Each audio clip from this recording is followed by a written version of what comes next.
Hey guys, just wanted to do a quick kind of midweek check-in with you and go over some stuff just to make sure you know what you're supposed to be doing, and also kind of introduce what we'll now be start doing every week, which is kind of a live class.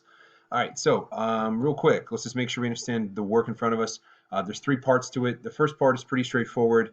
Um, Read about the Reformation, what caused it from the posted pages of the textbook online. Fill out that chart about the different denominations, that, versions of Christianity that come out of all this. Turn in the reading guide, take the quiz. Be sure, and I'm stressing this, be sure that you have done the reading guide and done the reading before you take the quiz. All right. That way, the quiz isn't meant to trick you. It's just, we're just trying to make sure you did the work, right? So the questions kind of come straight from the reading guide. So if you have the reading guide done, that quiz should be super duper easy. All right. Next thing is a video lecture just about like who the reformers were, who were the famous people. Martin Luther's probably the most famous one, but there's guys like Zwingli, Henry VIII, John Calvin.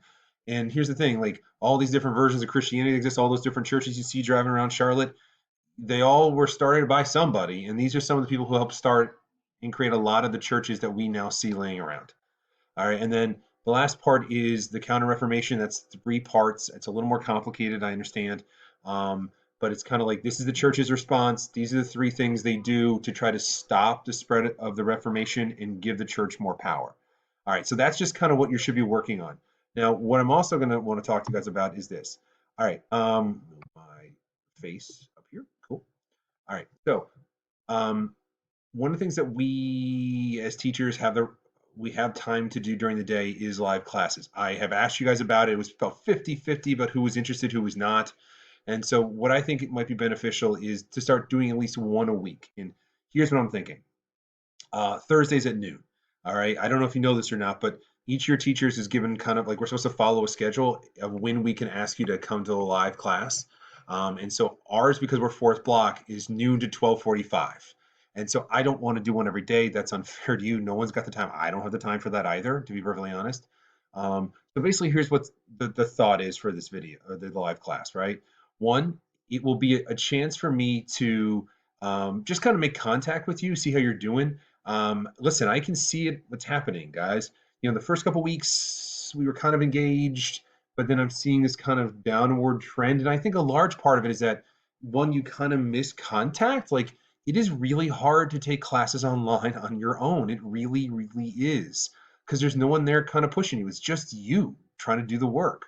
And maybe having, an opportunity to interact with your instructor kind of in a live manner as opposed to like a text message, an email, or whatever might kind of keep you more engaged.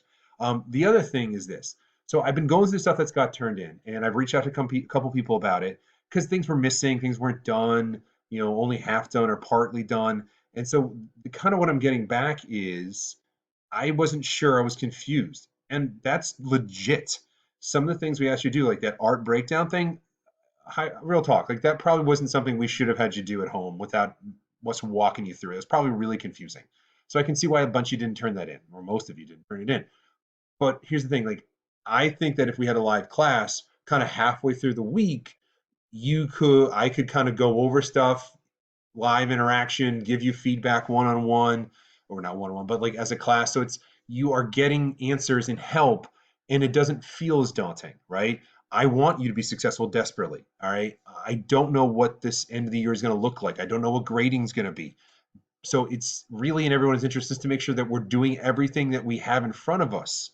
That way, whatever the end result here is, that we're all going to walk away happy with it. That's the game. That's the plan. Um, I also want to say this. You do not have to attend this meeting. All right. These are all optional. These are all basically like, if you can make it, make it. If you can't make it, but you would like to see what happened or see what we talked about, I will record it and it should post on a Canvas. Having never done it before, it's fingers crossed that actually happens. Uh, so then make sure that if you can make it, come. If you can't make it, understand, but please take the time to watch the video. It shouldn't be very long. My hope is that it will be very helpful for you. If there's something you're not sure about, what I'd love to do is kind of like have you send me questions in advance so that like I can work those into what we're talking about. Or I can do a Q&A at the end for your specific stuff. But like I really want to kind of, I don't know, give you a chance to feel comfortable with what we're doing, and be successful with it. All right. If you have any questions or any problems, let me know as per usual. But I'll see you guys tomorrow around noon on Canvas. Cool. Bye.